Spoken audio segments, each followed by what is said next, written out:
Hello commandos, welcome to biometrics classes online. I am doctor Geetendra Singh. तो चलिए आगे बढ़ते हैं। हम बात कर रहे थे बेटा cell the unit of life में, जहां पर पिछली क्लास में हमने देखा था कि प्रोकैरियोटिक सेल क्या होती है, यूकैरियोटिक सेल क्या होती है और प्रोकैरियोटिक सेल में बेसिक शेप्स क्या होते हैं। ठीक है, तो हमने देखा था कि बेसिलाई का मतलब क्या होता है, कोकाई का मतलब क्या होता है, विब्रियो का मतलब क्या होता है, स्पाइरलम का मतलब क्या होता है, स्ट्रेप्टोकोकस का मतलब क्या होता है, स्टेफाइलोकोकस का मतलब क्या होता है, इसको देखा हमने। ठीक है ना। एक बात हम समझ चुके हैं कि जो प्रोकैरियोटिक सेल होती हैं उनमें उनमें जो जेनेटिक मटेरियल है वो डबल स्ट्रैंडेड सर्कुलर डीएनए होता है, जिसमें कि हिस्टोन प्रोटीन नहीं होता है और उसके आसपास न्यूक्लियर मेम्ब्रेन नहीं होती है। मैंने बताया भी था आपको कि हिस्टोन प्रोटीन का मतलब यह है कि जो डीएनए को सपोर्ट प्रोवाइड करता है और डीएनए को कंडेंस होने में जो है हेल्प करता है, जिससे वो क्रोमोसोम में कन्वर्ट हो पाता है। ठीक है, जब डीएनए में हिस्टोन प्रोटीन साथ प्रेजेंट रहेगा हम उसे क्रोमेटिन बोलेंगे, याद है के। और क्रोमेटिन जब कंडेंस होगा तो उसे हम क्रोमोसोम बोलेंगे के। तो बैक्टेरियल क्रोमोसोम ट्रू क्रोमोसोम नहीं होते हैं, उनको हम न्यूक्लियोइड बोलते हैं, जो कि एक प्रकार से डबल स्ट्रैंडेड सर्कुलर डीएनए होते हैं, जो कि पॉलीएमाइन या दूसरे बेसिक प्रोटीन की हेल्प से अपने आप को कंडेंस करते हैं, पर they are not the true chromosome. ठीक है ना। फिर मैंने यह भी कहा था आपसे पिछली क्लास में कि बैक्टीरिया में मेन बैक्टीरियल जीनोम के अलावा कुछ एक्स्ट्रा अतिरिक्त डीएनए के गोले देखने मिलते हैं, डीएनए के छल्ले देखने मिलते हैं, और उन डीएनए के छल्लों को, डीएनए के गोलों को, जो कि डबल स्ट्रैंडेड सर्कुलर डीएनए होता है पर काफी छोटा होता है उनके मेन बैक्टीरियल जीनोम के अलावा, उन्हें हम कहते हैं प्लाज्मिड। तो प्लाज्मिड के ऊपर हमने बात कहा था। ठीक है, चलिए थोड़ा सा वहीं से हम आगे कंटिन्यू करते हैं आज के लेक्चर में। तो अब प्रोकैरियोटिक और यूकैरियोटिक में डिफरेंस हम समझे थे। मैंने आपको एक बात और कही थी कि प्रोकैरियोटिक सेल, यानी बताइए, चलिए आपके लिए क्वेश्चन है, आपको बताना है उस प्रोकैरियोटिक ऑर्गेनिज्म का नाम बताइए जो कि स्मॉलेस्ट ऑर्गेनिज्म है, जो अपने आप को रिप्रोड्यूस कर सकता है, अपने आप को मल्टीप्लाई कर सकता है और जिसमें सेल वॉल नहीं होती है। यानी कौन सा वो ऑर्गेनिज्म है जो सबसे छोटा जीवित जीव है, जो अपने आप को मल्टीप्लाई कर सकता है, जो वायरस के साथ कंफ्यूजन क्रिएट कर सकता है, that can pass through the vector proof filter के, क्या नाम है उसका। ठीक है, तो आपको यह बताना है बेटा, क्लियर। ठीक है, फिर हमने आपसे पिछली क्लास में कहा था कि सबसे छोटी सेल जैसे बैक्टीरिया सबसे छोटा बैक्टीरिया या सबसे छोटी सेल जिसमें कि सेल वॉल होती है उसे वो क्या है, वो एक बैक्टीरिया है, डायलिस्टर न्यूमोसिंटस। ठीक है ना, क्लियर। तो प्रोकैरियोटिक सेल और यूकैरियोटिक सेल में कौन सा एक ऐसा सेल ऑर्गेनेल है जो दोनों में कॉमन है। तो एक फंडा याद रखिए, चाहे फैक्ट्री बड़ी हो चाहे फैक्ट्री छोटी हो, फैक्ट्री में मशीनें जरूरी है। और सेल की जो फैक्ट्री है, जो कोशिका का उद्योग है, सेल की जो फैक्ट्री है, उसकी मशीनें क्या हैं, उसकी मशीनें हैं राइबोसोम्स के। यानी प्रोटीन बनाना सेल के लिए बड़ा इंपॉर्टेंट है। देखो बेटा, कई तरह के प्रोटीन सेल में बनते हैं। कुछ प्रोटीन सेल में जो बनते हैं वो सेल के स्ट्रक्चर का हिस्सा होता है, स्ट्रक्चरल प्रोटीन कहते हैं। कुछ प्रोटीन जो बनते हैं वे ट्रांसपोर्टेशन में हेल्प करते हैं, दे मे बी ट्रांसपोर्ट प्रोटीन के। कुछ प्रोटीन ऐसे होते हैं जो सेल के अंदर मेटाबॉलिक रिएक्शंस को बढ़ावा देते हैं, and these functional protein known as enzymes. We can not, हम कल्पना ही नहीं कर सकते कि we can not even imagine life without protein. यानी प्रोटीन के बगैर हम लाइफ की कल्पना नहीं कर सकते हैं, क्योंकि प्रोटीन ही एंजाइम है। विथ वेरी फ्यू एक्सेप्शन, केवल कुछ अपवादों को छोड़ दे तो आप पाएंगे कि सारे के सारे एंजाइम जो है प्रोटीन से बने होते हैं। और प्रोटीन जो फंक्शनल प्रोटीन है, जो मेटाबॉलिक प्रोसेस को स्पीड अप करता है, वो एंजाइम है। ठीक है, और एंजाइम के बगैर सेल का मेटाबॉलिज्म आगे रन नहीं कर सकता है। आप सोचिए, यदि मैं आपके डाइजेस्टिव सिस्टम से, आपके पाचन तंत्र से मैं सारे एंजाइम बाहर कर दूं और आपको बोलूं कि चलो ब्रेकफास्ट करते हैं, मैंने ब्रेकफास्ट किया और मैंने एलिमेंट्री कैनाल से, आपके डाइजेस्टिव सिस्टम से मैंने सारे एंजाइम हटा दिए। कैन यू बिलीव, क्या आपको यकीन होगा कि आपको उस ब्रेकफास्ट को पचाने में 16 वर्ष का वक्त लगेगा? 16 ईयर्स, 16 वर्ष का वक्त लगेगा आपको उस ब्रेकफास्ट को पचाने में, जिसको आप 2 घंटे में डाइजेस्ट कर सकते हैं। That is the difference between एक एंजाइम कैटालाइज्ड रिएक्शन काफी फास्ट होती है as compare to non catalysed reaction के। तो अब मैंने कहा एंजाइम प्रोटीन से बने, और प्रोटीन बनाने वाले सेल ऑर्गेनेल क्या होते हैं, वो होते हैं राइबोसोम। राइबोसोम ऐसे सेल ऑर्गेनेल होते हैं जिनमें कि मेम्ब्रेन नहीं होती है। तो इसका मतलब चाहे सेल प्रोकैरियोटिक हो चाहे सेल यूकैरियोटिक हो, आपको एक सेल ऑर्गेनेल हमेशा देखने मिलेगा, दैट इज द राइबोसोम। ये फैक्ट्री की मशीन है। ठीक है, क्लियर। हमेशा हर एक लिविंग सेल, चाहे वो प्रोकैरियोटिक सेल हो चाहे वो यूकैरियोटिक सेल हो, सेल के अंदर आपको प्रोटोप्लाज्म देखने मिलेगा। क्या देखने मिलेगा आपको? जीव द्रव्य देखने मिलेगा। ठीक है, यदि आप न्यूक्लियर डीएनए को वेक्टर क्रोमोसोम को हटा देंगे तो साइटोप्लाज्म बोलेंगे इसको, आपके न्यूक्लियर कंटेंट जो भी है न्यूक्लियोइड को हटाने के बाद साइटोप्लाज्म बोलते हैं। तो प्रोटोप्लाज्म आपको देखने मिलेगा जो कि लिविंग लिक्विड होता है, truly alive part of cell होता है, एक सेल का वास्तव में जीवित भाग होता है। क्लियर? तो ये जो प्रोटोप्लाज्म है ये आपको देखने मिलेगा, और इसकी जो आउटर मोस्ट बाउंड्री होती है that is the cell membrane. तो याद रखिए every living cell is always having a cell membrane. हर एक जीवित कोशिका में आपको हमेशा एक सेल मेम्ब्रेन देखने मिलेगी आपको, और हमेशा आपको उसमें राइबोसोम भी देखने मिलेंगे, क्योंकि इसके बगैर काम नहीं बन सकता। ठीक है ना? ठीक है, क्योंकि डीएनए अपने आप को एक्सप्रेस करता है by the way of transcription and translation. आगे बात करेंगे चलिए इस पर। ठीक है ना, अभी छोड़ते हैं। आप में से किसी बच्चे ने कहा कि सर साइटोलॉजी में बीच बीच में एनसीईआरटी बहुत देर तक नहीं आती है, कहां गई एनसीईआरटी, गुम गई क्या एनसीईआरटी सर की? तो जो है भैया हमको आपका एक्सपर्ट ओपिनियन नहीं चाहिए, पढ़ना है तो पढ़िए, नहीं तो जाइए, बिल्कुल जाइए। इस बार मेरा मूड जो है वो बिल्कुल एकदम ऑफ हो चुका है, क्योंकि मैं देख रहा हूं कि there are lots of student, they are not serious about their career, we can not do anything for you. We cannot do anything for you. Okay, if you are not serious enough, you are judging your teacher, you cannot be a good student, you cannot be a good person जो कि competition में आगे जा सकता है। okay? इसीलिए please believe me कि मेरा आई नो माई जॉब कि वो कहां जाना है, कहां रुकना है, कहां बताना है। I know my job. ठीक, तो stop teaching your teacher, follow your teacher, to get the big success, massive success. ठीक है, तो क्लियर कर दूं मैं आपको। तो यहां पर बेटा बीच बीच में एनसीईआरटी से बाहर निकलना पड़ेगा, क्योंकि सेल जो है आप किसी भी आप जो है वो XYZ ABC कोचिंग में जाइए, आपको समझ में आ जाएगा कि कितना कंटेंट पढ़ना पड़ता है इन चैप्टर्स को कवर करने के लिए। ठीक है ना, क्लियर? तो मैंने क्या कहा आपसे, मैंने आपसे कहा कि every living cell is always having a membrane, के उसमें हमेशा मेम्ब्रेन होगी, क्योंकि हर एक लिविंग सेल में साइटोप्लाज्म होगा, हर एक लिविंग सेल में प्रोटोप्लाज्म होगा, और प्रोटोप्लाज्म और साइटोप्लाज्म की जो आउटरमोस्ट बाउंड्री होगी that is the cell membrane, है ना, हमेशा होगा बेटा। ठीक है, और हमेशा चाहे प्रोकैरियोटिक सेल हो यूकैरियोटिक सेल हो, उसको सेल को यदि अपने आप को चलाना है तो इट नीड्स प्रोटीन, और प्रोटीन के लिए क्या चाहिए पड़ेगा उसको? राइबोसोम चाहिए पड़ेगा उसको के। और अब राइबोसोम किसके ऑर्डर पे काम करता है? राइबोसोम बोलता है भैया देखो ऐसा है, हमारा काम है, हम मशीन है, मशीनों को तुम चलाओगे तो चलेंगी, नहीं चलाओगे नहीं चलेंगी। तो मशीनों को चलाने के लिए जो इंफॉर्मेशन है वो mRNA लेके आता है, मैसेंजर RNA लेके आता है, और mRNA बोलता है भैया मैं दूत हूं, मैं मैसेंजर हूं। तो हम पूछते हैं किसके मैसेंजर हो तुम? तो बोलता है मैं डीएनए का मैसेंजर हूं। DNA is the boss molecule. सब कुछ सेल में कब क्या बनना है, कौन सा एंजाइम कितना बनना है, कब बनना है, everything is decided by the DNA. Clear? चलिए, फिर साइज की बात क्या था, मैंने आपसे कहा था कि एनसीईआरटी का एक इमेज है उसको देखा था। यहां पे हमने कहा था कि जो है वो टिपिकल बैक्टीरिया 1 से 2 माइक्रोमीटर के, टिपिकल यूकैरियोटिक सेल 10 से 20 माइक्रोमीटर, पीपीएलओ फ्लूरोनिमोनिया लाइक ऑर्गेनिज्म जो है वो कितना है बेटा? ये साइज है 0.1 माइक्रोमीटर के, वायरसेस 0.02 से लेकर 0.2 माइक्रोमीटर। ठीक है, अब सेल्स हमने शेप के बारे में बात करते हैं, एक बार रिकॉल कर लेते हैं कि डिप्लोकोकाई क्या होता है, स्ट्रेप्टोकोकाई क्या होता है, टेट्राड क्या होता है, सार्सिना क्या होता है, स्टेफाइलोकोकाई क्या होता है। ठीक है, हम एक बार बेटा जब थोड़ा सा हम आगे बढ़ने के बाद दोबारा से हम इन बैक्टीरिया के बारे में थोड़ा सा डिटेल में भी बात करेंगे हमके। अब देखिए आपके सामने एक टिपिकल बैक्टीरियल सेल है इमेज में आपको एक टिपिकल बैक्टीरियल सेल दिखाई पड़ रहा है। सबसे बाहर इसमें क्या है? सेल वॉल है। और याद रखिए प्रोकैरियोटिक के अंदर बैक्टीरिया के अंदर सेल वॉल, कोशिका भित्ति जिस केमिकल से बना होता है उस केमिकल का नाम है पेप्टिडोग्लाइकन। ठीक है, याद रखिए पेप्टिडोग्लाइकन जो है वो यूकैरियोटिक सेल में देखने आपको नहीं मिलता है। पेप्टिडोग्लाइकन को हम जो है वो म्यूरिन भी कहते हैं, इसको हम म्यूरिन भी कहते हैं, इसको म्यूरिन भी कहते हैं, इसको इसे हम म्यूकोपेप्टाइड भी कहते हैं, इसको म्यूकोपेप्टाइड भी इसको हम कहते हैं। तो पेप्टिडोग्लाइकन जो है ये हमको बैक्टीरियल सेल वॉल में देखने मिलता है। ठीक है, और ये प्रोकैरियोटिक की सेल वॉल किससे बनी होती है? पेप्टिडोग्लाइकन से बनी होती है। अब आगे बात करेंगे बेटा कि पेप्टिडोग्लाइकन का केमिकल नेचर क्या होता है। अभी एक हम केवल ब्रीफ रिव्यू देख रहे हैं इसका।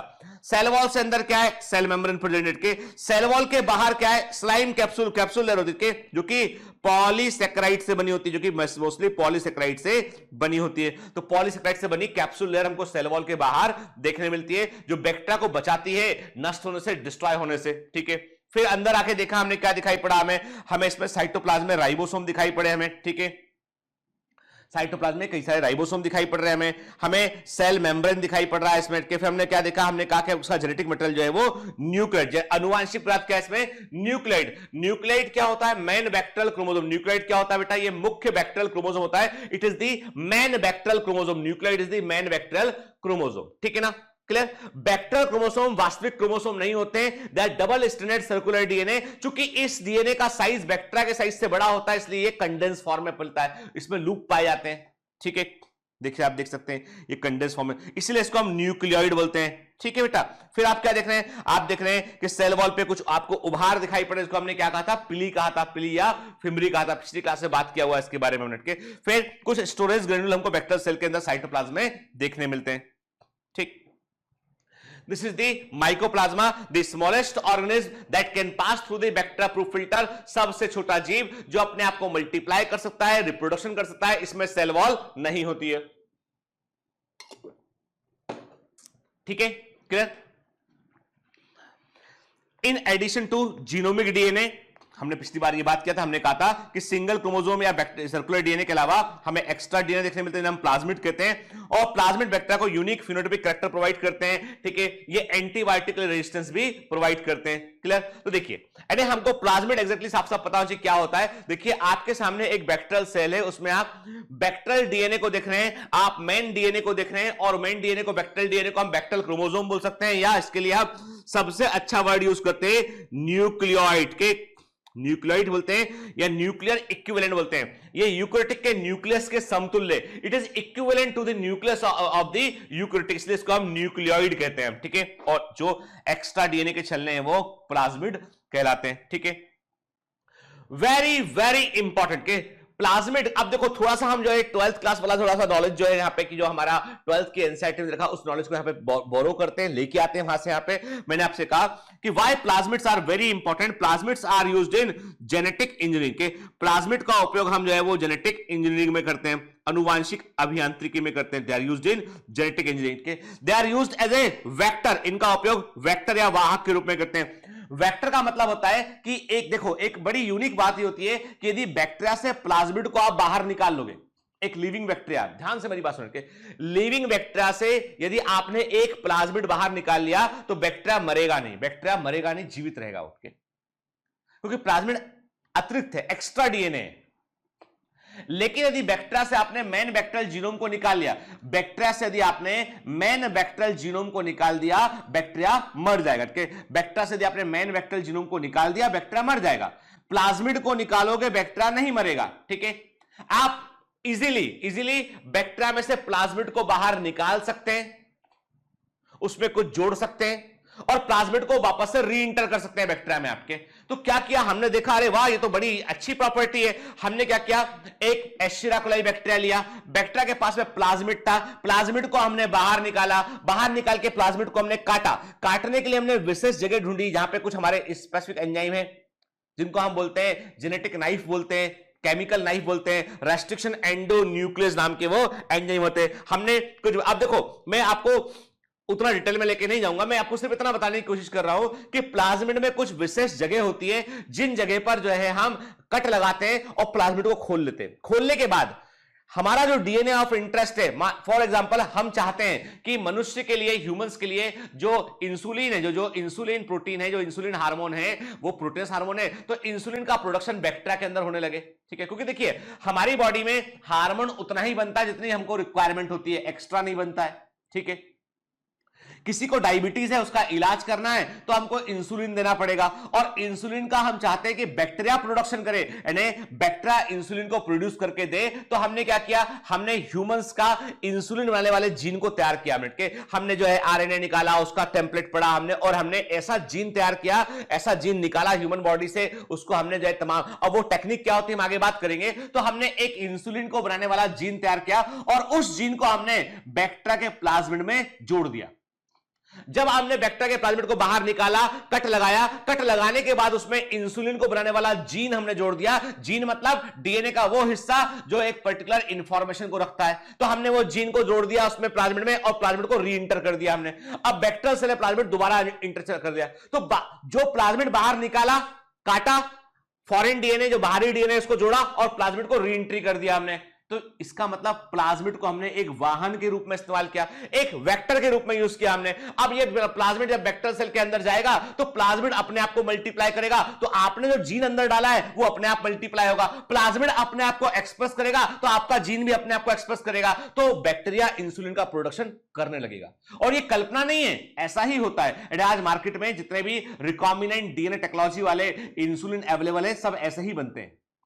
ठीक है, तो इसका मतलब plasmid are very important in genetic engineering के। इनका उपयोग हम अब देखिए आपको यहां पे याद रखना है, प्लाज्मिड का यूज हम जेनेटिक इंजीनियरिंग में करते हैं, इनका उपयोग हम वेक्टर के रूप में करते हैं। They can carry the foreign DNA inside the vector cell के। प्लाज्मिड जो होते हैं वो एंटीबायोटिक के लिए रेजिस्टेंस भी प्रोवाइड करते हैं। प्लाज्मिड जो है वो सेल्फ रेप्लिकेबल होते हैं, वो अपने आप को मल्टीप्लाई कर सकते हैं। दे आर सेल्फ रेप्लिकेबल, अपने आप को मल्टीप्लाई कर सकते हैं। प्लाज्मिड कैन बी ट्रांसफरेबल, एक वेक्टर से दूसरे वेक्टर में प्लाज्मिड को हम ट्रांसफर भी कर सकते हैं। ठीक है,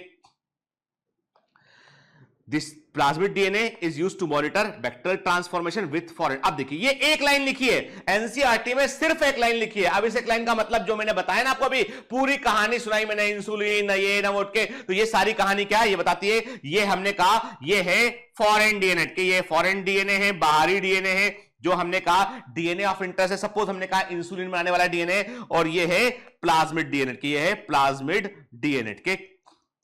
और इसे क्या बोलते हैं, इस दोनों को जोड़कर हम बोलते हैं आरडीएनए के। तो आरडीएनए मतलब रिकॉम्बिनेंट डीएनए, आरडीएनए मतलब recombinant DNA, very very important के। RDNA is the recombinant DNA. कैसे बनता है, प्लाज्मिड के अंदर फॉरेन डीएनए को जोड़ दोगे तो आरडीएनए बन जाएगा। आर मींस रिकॉम्बिनेंट, ठीक है, नया कॉम्बिनेशन बन गया यहां पे। ठीक है ना, क्लियर। तो देखो बेटा, एनसीईआरटी में जो एक लाइन लिखी उसको समझने के लिए हमें इतनी सारी बातें करनी पड़ती है। ठीक, अब आते हैं हम यूकैरियोटिक में। मैंने आपसे कहा कि nuclear membrane is found, nuclear membrane is found in eukaryotic के। यूकैरियोटिक के अंदर हमको न्यूक्लियर मेम्ब्रेन देखने मिलेगी के, एंड न्यूक्लियस इज इनवेलप्ड के, न्यूक्लियर मेम्ब्रेन हमको देखने मिलेगी। जबकि प्रोकैरियोटिक में क्या कहा था, हमने कहा था कि जीनोम इज नेकेड, नग्न जीनोम होता है, उसमें न्यूक्लियर मेम्ब्रेन नहीं होती है के।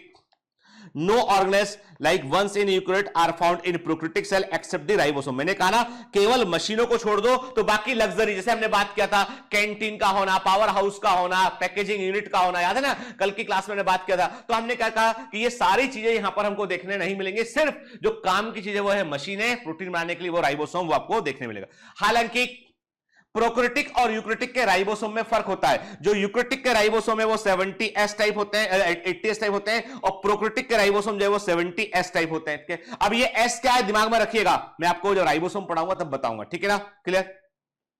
अब The prokaryotes have something unique in the form of inclusion के। प्रोकैरियोटिक में कुछ आपको जो है वो स्पेशल टाइप के साइटोप्लाज्म के अंदर आपको इंक्लूजन देखने मिलते हैं। And what are these inclusion, basically ये कुछ ऐसे केमिकल होते हैं जो फॉस्फेट के रिजर्व होते हैं, कार्बन के रिजर्व होते हैं। जैसे हम बोलते हैं कि what are the inclusion inside the bacterial cell, तो प्रोकैरियोटिक के अंदर आपको जो इंक्लूजन, इंक्लूजन मतलब कोई चीज बाहर से प्रेजेंट है उसके, ठीक, जो इंक्लूडेड है उसके अंदर, तो वो इंक्लूजन हुए। जो साइटोप्लाज्म के अंदर आपको राइबोसोम के अलावा देखने मिलते हैं वो होते हैं PHB, polyhydroxy butyrate, it is inclusion के।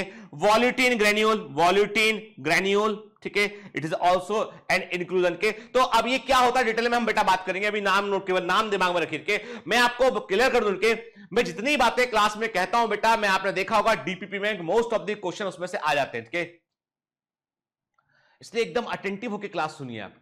तो मैंने क्या कहा बेटा आपसे कि प्रोकैरियोटिक के साइटोप्लाज्म में आपको जो है वो कुछ इंक्लूजन देखने मिलते हैं, और ये इंक्लूजन क्या होते हैं, पॉलीहाइड्रोक्सी ब्यूटायरेट होते हैं, पॉली बीटा हाइड्रोक्सी ब्यूटायरेट होते हैं, वॉल्यूटिन ग्रेन्यूल होते हैं, ठीक है, और ये आपको देखने मिल सकते हैं कि may be they are the reserve of phosphate and the carbon के। इसके अलावा अब चूंकि ध्यान से मेरी बात सुनिए, चूंकि प्रोकैरियोटिक के अंदर माइटोकॉन्ड्रिया नहीं होता है, ठीक है, प्रोकैरियोटिक के अंदर माइटोकॉन्ड्रिया नहीं होता है। अब प्रॉब्लम ये है कि माइटोकॉन्ड्रिया नहीं है, तो इसका मतलब रेस्पिरेशन, यदि प्रोकैरियोटिक सेल को रेस्पिरेशन करना, श्वसन करना है, तो उसको कुछ ना कुछ तो एंजाइमों की रिक्वायरमेंट होगी, कुछ ना कुछ उसको इलेक्ट्रॉन ट्रांसपोर्ट सिस्टम ऑपरेट करना पड़ेगा। मैंने पहले भी आपसे कहा था कि एक फूड मॉलिक्यूल, जब हम जो है वो बेसिक्स ऑफ बायोलॉजी पढ़ रहे थे, तो मैंने कहा था कि एक food molecule is nothing, it is a reserve of energy. और ये ऊर्जा कहां होती है, ये एनर्जी कहां होती है, एनर्जी होती है बॉन्ड्स के अंदर के। एंड ग्लूकोज मॉलिक्यूल की ऊर्जा उसके बॉन्ड्स के अंदर है, और एनर्जी हाई एनर्जी इलेक्ट्रॉन के रूप में। And these are having the electrons in which are जो है जो रोटेट कर रहे हैं कहां पर, जो हाई एनर्जी के ऑर्बिट में घूम रहे हैं इलेक्ट्रॉन के, उनके पास ऊर्जा है, they are high energy electron. और पूरी रेस्पिरेशन की प्रोसेस का उद्देश्य यही है कि इन हाई एनर्जी इलेक्ट्रॉन से कैसे एनर्जी को निकाले जाके। तो सबसे इंपॉर्टेंट चीज कोई बायोलॉजी में है ना, वो है थर्मोडायनामिक्स की प्रिंसिपल, सबसे इंपॉर्टेंट चीज। ठीक है,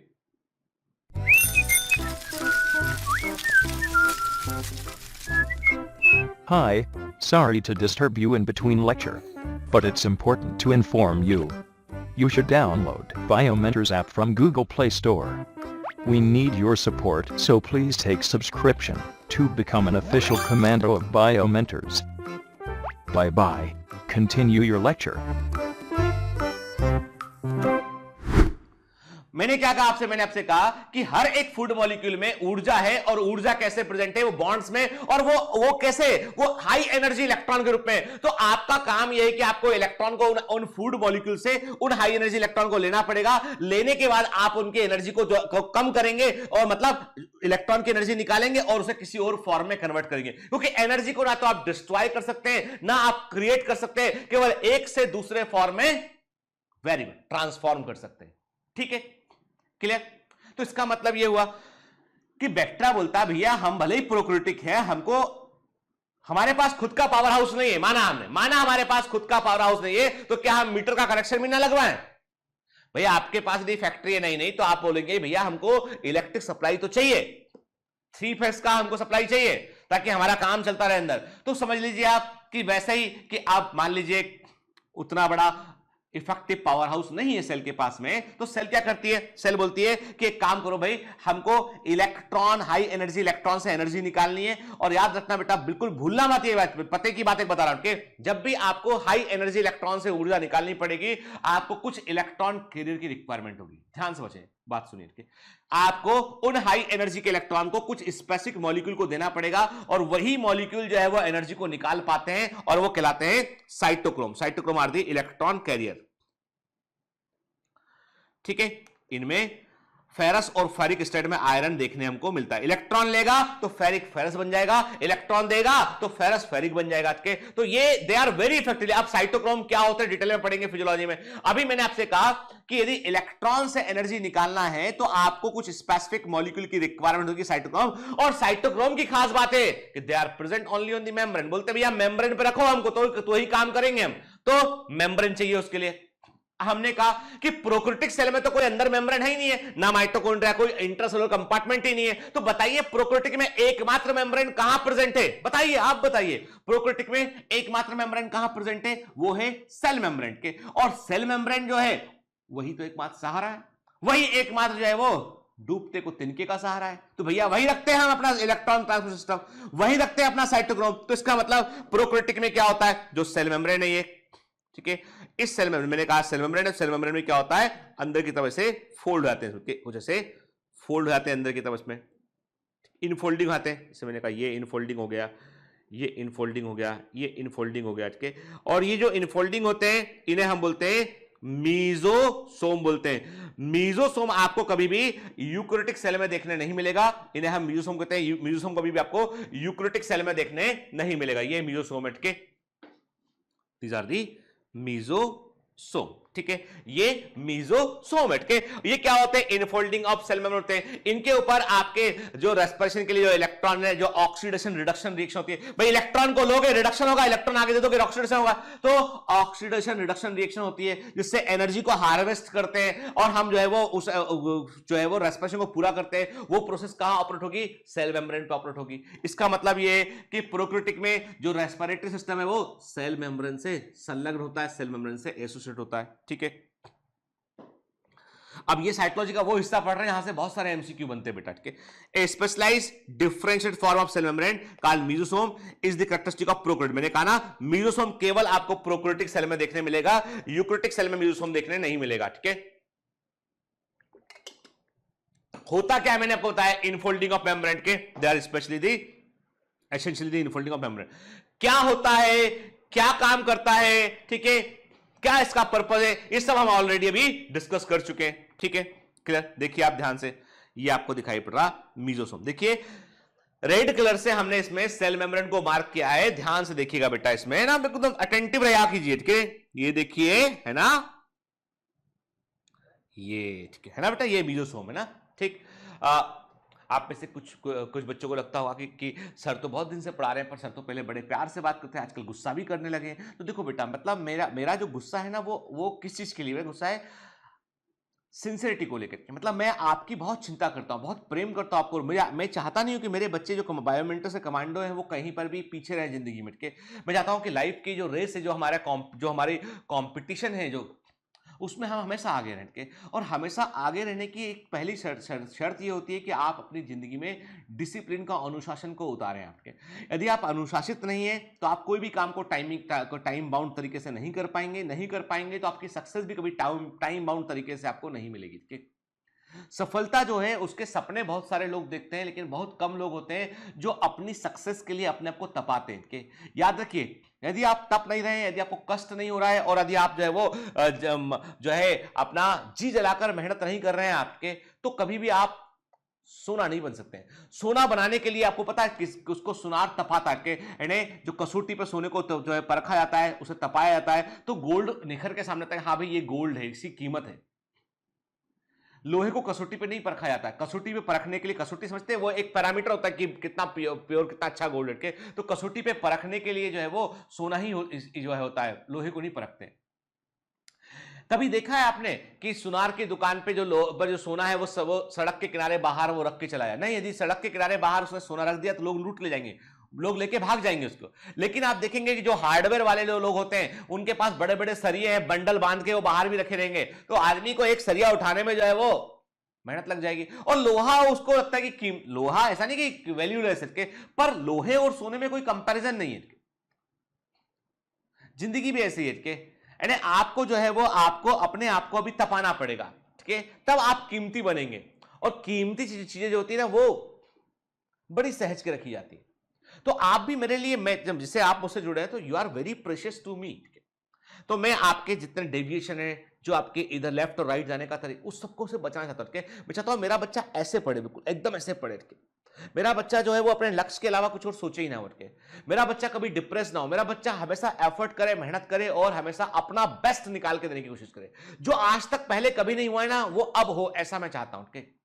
और बट ऑब्वियसली बात है, घर में कभी आपने देखा होगा पिताजी भी गुस्सा जाते हैं, मम्मी भी गुस्सा आती है। तो यदि मैं आपसे प्रेम करता हूं, आपको अपना फैमिली मेंबर मानता हूं, तो मैं आप पर गुस्सा हो सकता हूं। तो उसको लेकर जो है वो दिल में मत रखा कीजिए कि आपको लगे कि सर बदल गए हैं। मैं बदला कुछ नहीं हो, बट हाँ ये बात जरूर है, now I am more and more concern about my results. क्या now I am more and more focus about कि बायोमेंटर्स का ड्रीम कि हमें ऑल इंडिया टॉपर मिले। हमें ऑल इंडिया टॉपर में मोस्ट ऑफ द बच्चे बायोमेंटर्स के हो, टॉप के कॉलेज के जैसा बायोमेंटर्स के बच्चे हो, और बायोमेंटर्स जो है वो नंबर 1 हो इंडिया में। ये तो सपना देख सकता हूं मैं। इस सपने को देखने से आप मुझे रोक नहीं सकते।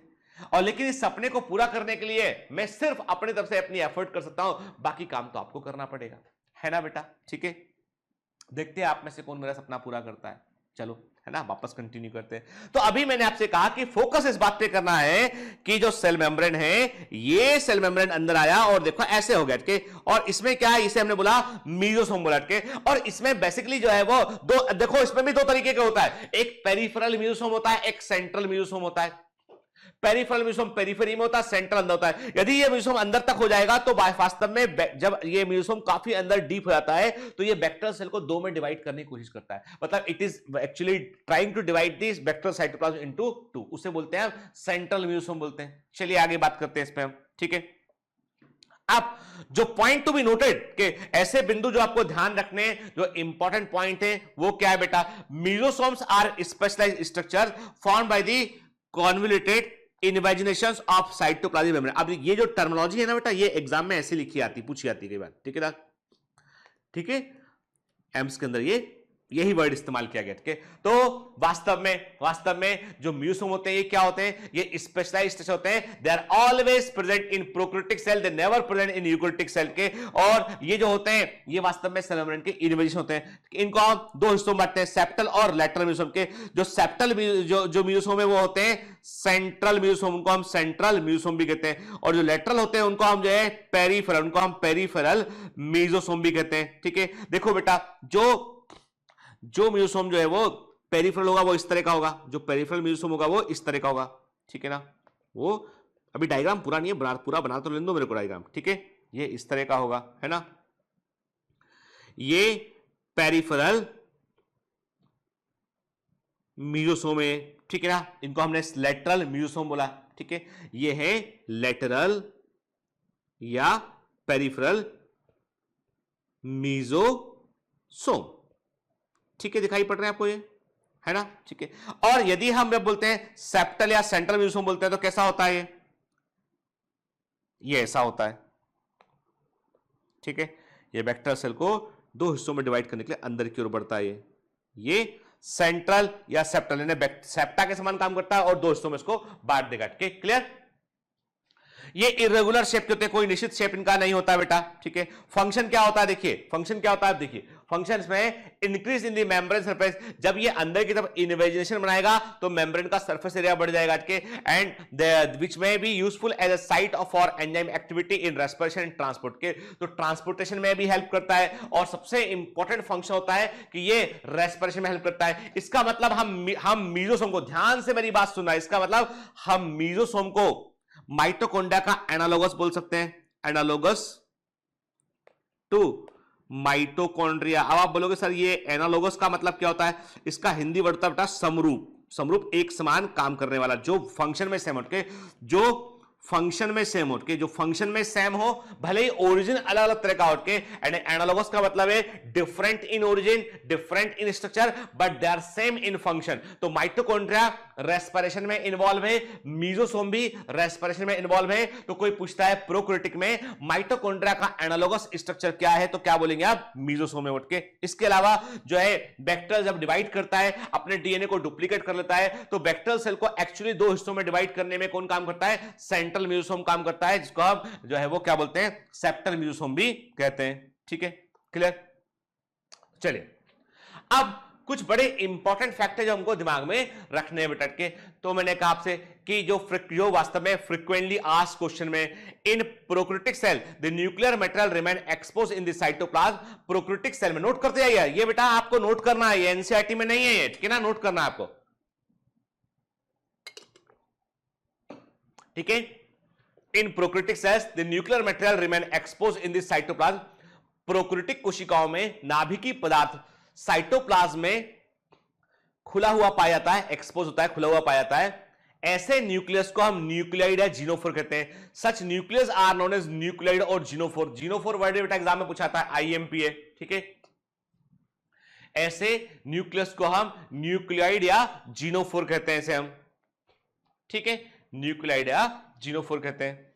दूसरा पॉइंट, इन प्रोकैरियोट्स में the genetic material consist of double stranded circular DNA.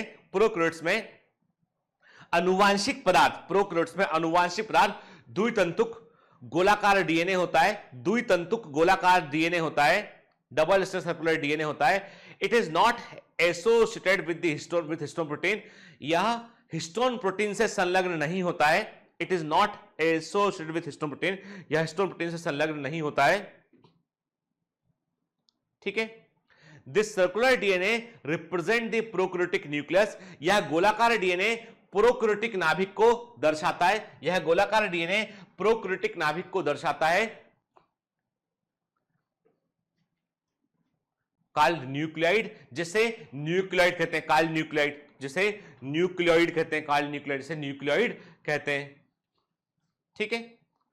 On the other hand, जबकि दूसरी तरफ, ऑन द अदर हैंड, जबकि दूसरी तरफ, the eukaryotic cell have DNA with histone protein, जबकि दूसरी तरफ यूकैरियोटिक सेल में डीएनए में हिस्टोन प्रोटीन होता है, जबकि दूसरी तरफ यूकैरियोटिक सेल में डीएनए में हिस्टोन प्रोटीन होता है in the form of have DNA with histone protein in the form of chromosome, जो कि गुणसूत्र के रूप में होता है, जो कि गुणसूत्र या क्रोमोसोम के रूप में होता है. On the other hand, the eukaryotic cell have DNA with histone protein in the form of chromosome. Clear? All membrane bound cell organelles are absent in prokaryotic cell. सभी मेम्ब्रेन से घिरे कोशिकांग प्रोकैरियोटिक कोशिकाओं में नहीं पाए जाते हैं. All membrane bound cell organelle are absent in prokaryotic cell. सभी मेम्ब्रेन से घिरे कोशिकांग प्रोकैरियोटिक कोशिकाओं में नहीं पाए जाते हैं. So we can say that the prokaryotic cells in prokaryotic cell intracellular compartments are absent. इसलिए हम कह सकते हैं कि प्रोकैरियोटिक कोशिकाओं में अंतःकोशी खंड नहीं पाए जाते हैं. इसलिए हम कह सकते हैं कि प्रोकैरियोटिक कोशिकाओं में अंतःकोशी खंड नहीं पाए जाते हैं. नोट कर रहे हैं ना? ठीक है, अंतःकोशी खंड नहीं पाए जाते हैं. ठीक. Then the only cell organelle that is present in prokaryotic cell is membraneless 70S ribosome. एकमात्र कोशिकांग जो प्रोकैरियोटिक कोशिकाओं में पाया जाता है, एकमात्र कोशिकांग जो प्रोकैरियोटिक कोशिकाओं में पाया जाता है वह है मेम्ब्रेन विहीन 70S राइबोसोम. वह है मेम्ब्रेन विहीन 70S ribosome. The only cell organelle that is present in prokaryotic cell is membraneless 70S ribosome. एकमात्र कोशिकांग जो प्रोकैरियोटिक कोशिकाओं में पाया जाता है वह है मेम्ब्रेन विहीन 70S ribosome. These are dispersed in the cytoplasm of prokaryotic cell. ये प्रोकैरियोटिक कोशिकाओं के साइटोप्लाज्म में बिखरे होते हैं. ये प्रोकैरियोटिक कोशिकाओं के साइटोप्लाज्म में बिखरे होते हैं. They are dispersed in the cytoplasm of prokaryotic cells. That's why, इसीलिए the cytoplasm of prokaryotic cell is granular. इसीलिए प्रोकैरियोटिक कोशिकाओं का साइटोप्लाज्म दानेदार होता है. इसलिए प्रोकैरियोटिक कोशिकाओं का साइटोप्लाज्म कोशिका द्रव्य दानेदार होता है. That's why the cytoplasm of prokaryotic cell is granular. याद रखना बेटा. के देखो, मैं आपको, आप बिल्कुल यदि इसको सोचिएगा, आप सोच रहे हैं कि मैं स्क्रीनशॉट ले लूंगा बाद में लिखूंगा, नहीं. यदि मैं बोल रहा हूं, आपसे बोल रहा हूं लिखने के लिए, तो आपको लिखना है. ठीक है, ये क्लास है बेटा. आप इसको मोबाइल में समझिए. आप ये आप एग्जैक्टली आप ऑफलाइन क्लास के अंदर ही बैठे हुए. ठीक है, बिलीव मी कि मैं सिर्फ आपको पढ़ा रहा हूं, ये सोच के चलिए. ठीक है, मैं आपके लिए यहां पर उठ के, आप क्लास के अंदर बैठे हैं. ठीक है, make your room like clean. आपने रूम को साफ सुथरा रखिए, उसमें बैठ के पढ़िए. मानिए कि आप क्लास के अंदर आ चुके हैं. बढ़िया जो है वो नहा धो के तैयार होकर आके, क्लास का टाइम हो गया, आके बैठते हैं आप, सर पढ़ाएंगे आपके. When this, और जब ब्रेक होगा, ब्रेक में जाइए आप. आधे घंटे का 20 मिनट का ब्रेक होता है, ब्रेक में जाइए आप. ठीक है, अपना जो भी खाना पीना है, जो भी आपका वो, तो आपको क्लास में क्लास की सिंसियरिटी फॉलो करना है. देखो, आप 8-10 दिन करके देखो, आपको मजा आएगा. आपको लगेगा कि भाई आप कोचिंग क्लास के अंदर ही पढ़ रहे हैं. आप क्या, आपको कहीं नहीं जाना. आपको यू शुड बी, वो जो डिसिप्लिन है ये अपने आपको कहां पे करेगा आप समझ में नहीं पाएंगे. आपको इतना बड़ा पे करेगा. याद रखिए, जब हम अपनी चीजों को लेके, हम अपने लक्ष्य को लेके बहुत सीरियस होते हैं, बहुत सिंसियर होते हैं और डिसिप्लिन के साथ काम कर रहे होते हैं ना, तो बताऊं, पूरा यूनिवर्स आपकी आवाज सुन रहा होता है. पूरा यूनिवर्स आपकी आवाज सुन रहा होता है. और वो यूनिवर्स आपको जो है वो, फिर आप जो चाहते हैं वो देने के लिए मजबूर हो जाता है. ठीक है, मैंने क्या कहा आपसे, मैंने कहा कि बोल रहा हूं लूट करो उसको बैठ के. चलिए, तो हम समझ गए कि प्रोकैरियोटिक का साइटोप्लाज्म क्यों जो है वो दानेदार होता है. The prokaryotic cell have only one envelope system. Prokaryotic कोशिकाओं में केवल एक आवरण तंत्र होता है. प्रोकैरियोटिक कोशिकाओं में केवल प्रोकैरियोटिक कोशिकाओं में एकल आवरण तंत्र होता है. एकल आवरण तंत्र होता है. वन एनवेलप सिस्टम होता है. The prokaryotic cells have only one envelope system. It means These have only a single membrane, that is cell membrane. इसका मतलब है इनमें एकमात्र मेम्ब्रेन, इनमें केवल एकमात्र मेम्ब्रेन सेल मेम्ब्रेन होती है. इसका मतलब है इनमें एकमात्र मेम्ब्रेन सेल मेम्ब्रेन होती है. It means these have only a single membrane, that is cell membrane. इसका मतलब है इनमें एकमात्र मेम्ब्रेन सेल मेम्ब्रेन होती है. ठीक है, क्लियर. चलिए, ऑन द अदर हैंड, जबकि दूसरी तरफ eukaryotic cells have all the cell organelles and possess the internal membrane system. जबकि दूसरी तरफ यूकैरियोटिक कोशिकाओं में आंतरिक मेम्ब्रेन तंत्र पाया जाता है. जबकि दूसरी तरफ यूकैरियोटिक कोशिकाओं में आंतरिक मेम्ब्रेन तंत्र पाया जाता है और विभिन्न प्रकार के सेल ऑर्गेनेल पाए जाते हैं. On the other hand, the eukaryotic cell have all these cell organelles and possess internal membrane system. जबकि दूसरी तरफ यूकेरियोटिक कोशिकाओं में आंतरिक मेम्ब्रेन तंत्र पाया जाता है और विभिन्न प्रकार के सेल ऑर्गेनल पाए जाते हैं. The ribosome are of 80S type which are bounded to endoplasmic reticulum के, और इनके राइबोसोम 80S प्रकार के होते हैं. इनके राइबोसोम 80S प्रकार के होते हैं जो कि एंडोप्लाज्मिक रेटिकुलम से जुड़े होते हैं, जो कि एंडोप्लाज्मिक रेटिकुलम से जुड़े होते हैं. ठीक है, अभी एंडोप्लाज्मिक रेटिकुलम को डिटेल में पढ़ेंगे बेटा हम आगे के. अभी इतना समझ लो, साइटोप्लाज्म के अंदर एक जाल के समान सेल ऑर्गेनल प्रेजेंट है जिसको हम एंडोप्लाज्मिक रेटिकुलम कहते हैं. ठीक है, इनके राइबोसोम 80S टाइप के होते हैं जो एंडोप्लाज्मिक रेटिकुलम से जुड़े होते हैं. ठीक है, देखा. चलिए है ना. अब नेक्स्ट हम बात करते हैं cell envelope and its modification के, कि इनका सेल एनवेलप किस तरह का होता है और इसके किस क्या मॉडिफिकेशन होते हैं, इस पर हम बात करते हैं. ठीक है ना. Most prokaryotic cell particularly the vector cell have a chemically complex cell envelope. देखिए बेटा, अब ये एनसीईआरटी पे हम आ गए वापस. ठीक है, most of the prokaryotic cell में पर्टिकुलरली बैक्टीरियल सेल में एक रासायनिक रूप से जटिल कोशिकीय आवरण पाया जाता है. तो वेरी दिस टर्मिनोलॉजी इंपॉर्टेंट के बैक्टीरिया सिंपल सेल होते हैं but they have chemically complex cell envelope. ठीक है, इनमें जब आप सेल एनवेलप बोलते हैं ना तो सेल की पूरी कवरिंग, आप उसमें कैप्सूल लेयर, सेल वॉल, उन सबको भी आप शामिल करते हैं. इनमें केमिकली कॉम्प्लेक्स सेल एनवेलप होता है. इंपॉर्टेंट पॉइंट है ये. This cell envelope consist of, अब सेल एनवेलप में शामिल क्या क्या है, इसमें 3 लेयर, इसमें 3 लेयर शामिल है. And what is the meaning of the chemically complex cell envelope. यदि हम कहते हैं कि प्रोकैरियोटिक में केमिकली रासायनिक रूप से जटिल सेल एनवेलप होता है तो उसमें शामिल क्या क्या है, उसमें शामिल है 3 लेयर्स के. वेरी वेरी इंपॉर्टेंट, उसमें 3 लेयर शामिल है और ये क्वेश्चन बेटा एसर्शन रीजन के अंदर भी पूछा जाता है. ठीक है ना. ठीक है, अब देखते हैं हम नीट में पूछेंगे 2020 में नहीं पूछेंगे, अभी मालूम नहीं है हमको, लेकिन ये हमें तैयारी रखना है. मतलब mentally we have to prepare कि टफेस्ट क्वेश्चन आएगा उसको भी हम सही से सॉल्व करके आएंगे. तो सेल एनवेलप में 3 लेयर होती है. सबसे बाहर होती है ग्लाइकोकैलिक्स. ठीक है, सबसे बाहर ग्लाइकोकैलिक्स होती है. इसके बाद होती है सेल वॉल, इसके बाद होती है सेल वॉल. ठीक है, और उसके बाद अंदर होती है फिर प्लाज्मा मेम्ब्रेन. Plasma membrane. ठीक है, हमने कहा कि ये आउटर मोस्ट हो गया और दिस इज द इनर. ठीक है, clear. This is the inner. के यहां लिख देता हूं मैं, क्या आपको वहां दिखाई नहीं पड़ रहा होगा, तो यहां outer and this is the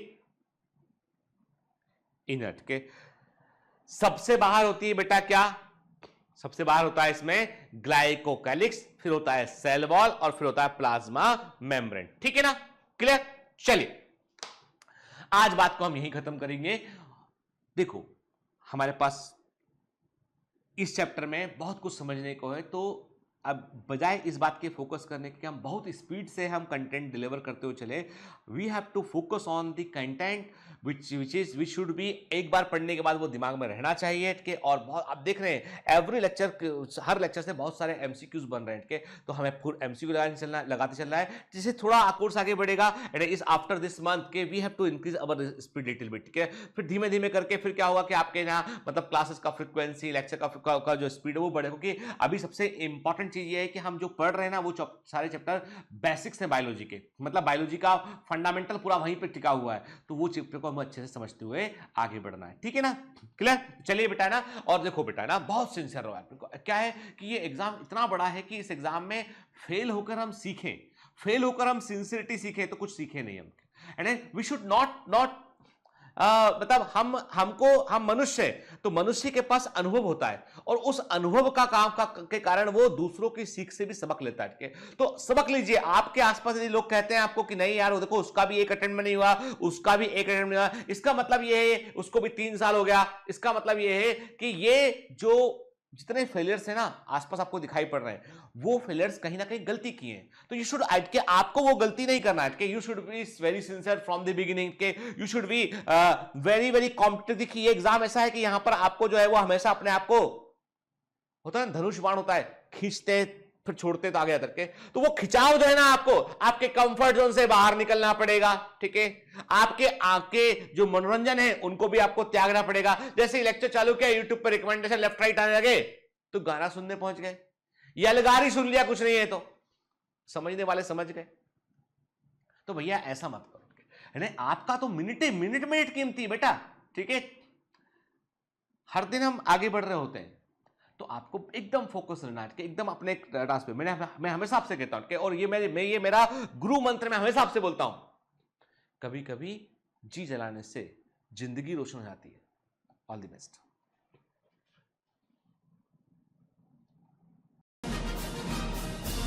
Hi.